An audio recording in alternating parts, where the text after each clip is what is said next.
Senhor.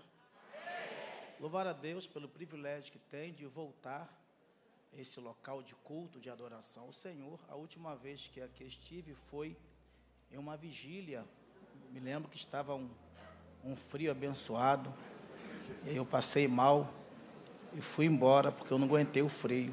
Aí o senhor depois falou, carioca frouxo, tal, mas hoje está uma maravilha. Obrigado, pastor Moisés, meu companheiro, meu amigo, pela honra. Eu sei que o senhor tem conhecimento grandioso pelo Brasil afora e tantos pregadores poderia convidar. Lembrar do meu nome é um motivo de muita alegria. Muito obrigado. Trago para o senhor um abraço do meu pastor presidente, que é o pastor Alessandro Malafaia, pastor da igreja onde eu sirvo a Deus, lá em Campo Grande, no Rio de Janeiro. E também trago um abraço do bispo Abner para o senhor. Ele mandou um forte abraço ao senhor e todo o povo aqui do Bom Samaritano. Revendo aqui tanta gente boa, são muitos amigos. Para ganhar tempo, eu vou evitar falar nome por nome para ganharmos tempo, mas quero fazer menção aqui do meu amigo, irmão Eliseu, com a Jussara, foram me buscar no hotel. Muito obrigado, Eliseu, pelo carinho, pela amizade, tá bom? Deus te abençoe. Pastor Ângelo Galvão, meu companheiro, meu amigo, tenho um respeito, um carinho muito grande pelo senhor. Eu vi uma cena uma vez do pastor Ângelo Galvão, lá em Piracicaba, na igreja do pastor Dilma, ele pregando e os seus dois filhos chorando, pulando, saltando e adorando. O Guilherme e o Gustavo.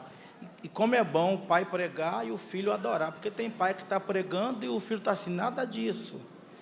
Então, mas enquanto o pai pregava, os filhos adoravam a Deus. Eu fiquei muito tocado aquele dia.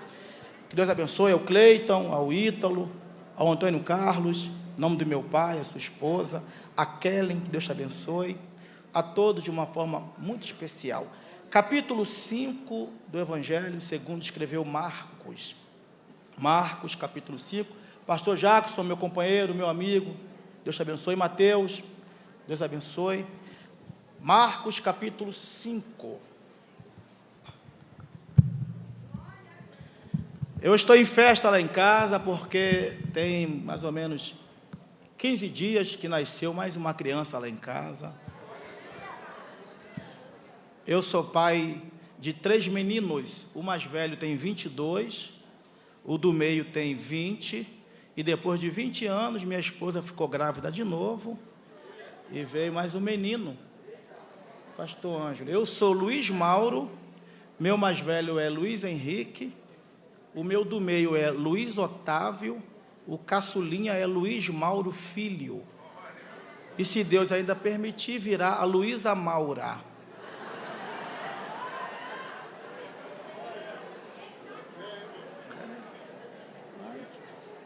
Né? Encher a casa de criança. Eu vou ministrar uma mensagem que é de um livro meu, o último lançamento de um livro que eu fiz. Então a mensagem que eu vou ministrar tem por título O Milagre Começa em Casa. Então eu vou ministrar uma mensagem de um livro e no final está lá no estande, se você quiser levar para casa.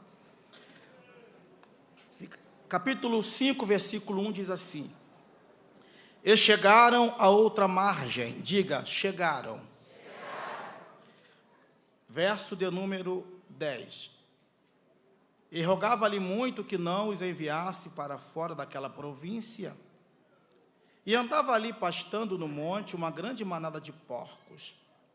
E todos aqueles demônios lhe rogaram, dizendo: Manda-nos para aqueles porcos, para que entremos neles.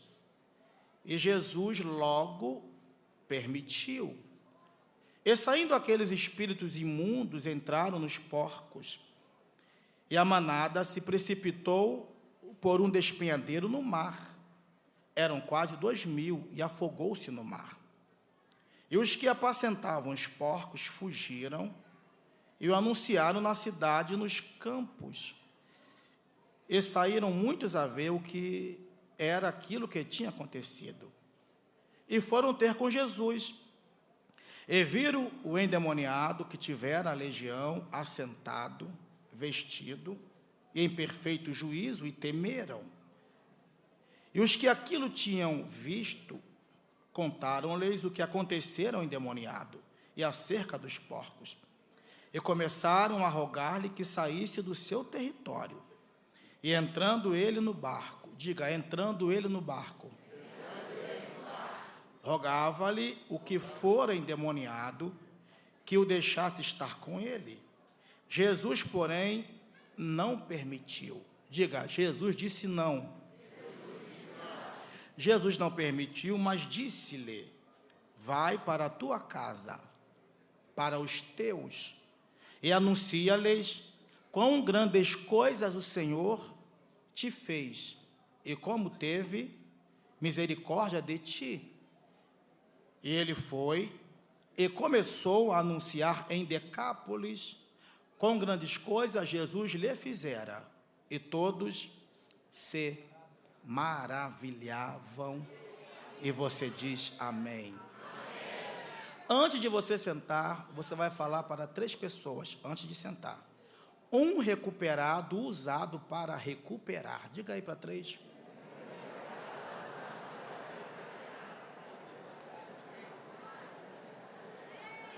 Pode sentar, muito obrigado.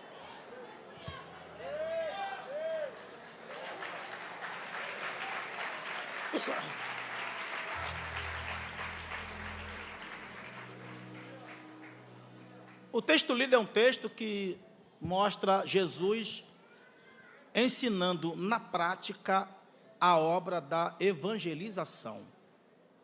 Você sabe tanto quanto eu que Jesus veio à Terra com uma missão esta que era dar prioridade à obra do discipulado, do evangelismo. E ele não mandava os discípulos fazerem, ele fazia junto com os discípulos. Porque o líder não é aquele que manda fazer, o líder é aquele que diz, façamos. Então Jesus, ele nesse episódio está indo com os discípulos fazer mais uma obra de evangelização, de um discipulado. Jesus, como um autêntico missionário, ele nos ensina pelo menos 3 coisas, como um autêntico missionário. Primeira, Jesus não perdia uma oportunidade. Jesus não perdia uma oportunidade. Quem perde a oportunidade de evangelizar somos nós. Nós que sentamos do lado de alguém não crente e conversamos com esse alguém de tudo, menos de Jesus. Quem viaja de avião, faz uma viagem de 3 horas, 2 horas, conversa de tudo. Política, futebol, regime, progressiva no cabelo. Tudo menos de Jesus. Mas Jesus não perdia a oportunidade. Chegava perto dele, ele já começava a ensinar o caminho da salvação. Porque Jesus não perdia uma oportunidade. Eu vou falar a primeira palavra para alguém. Você não pode perder a oportunidade de evangelizar. A amiga no serviço conta um problema para você, você fala tudo. Ela fala, minha amiga, meu marido não tem jeito. Aí você fala, larga isso é treva. Está sofrendo porque quer, você é tão nova. Você é tão bonita, menina. Ao invés de você falar, mas na igreja, Deus quer transformar seu casamento. Mas você não aproveita uma oportunidade que Deus lhe dá. Então, primeira lição, Jesus não perdia uma oportunidade. Ele não, e ele gostava de falar da vida eterna, ele gostava. Eu fiz uma viagem uma certa feita com um pastor, que é amigo do pastor Moisés, pastor Jabes de Alencar, nosso amigo, de Goiânia a Guarulhos.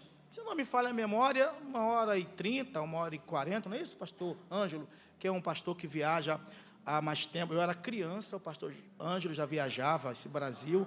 Então, eu sentei no corredor, porque geralmente quando eu viajo de avião, eu gosto de sentar no corredor, porque se der algum problema, dá tempo de correr. Então, eu sentado no corredor, pastor Jabes de Alencar sentado no meio, e na ponta, ou melhor, na janela, tinha uma mulher da Alemanha. Escuta, uma alemã. O pastor Jabes de Alencar começou a evangelizar essa mulher. na viagem de Goiânia a Guarulhos. E eu estou na ponta ouvindo a conversa. Ele falava assim: Jesus te ama, grande é a obra, Ele quer te salvar. Ela respondia para o pastor Jábio: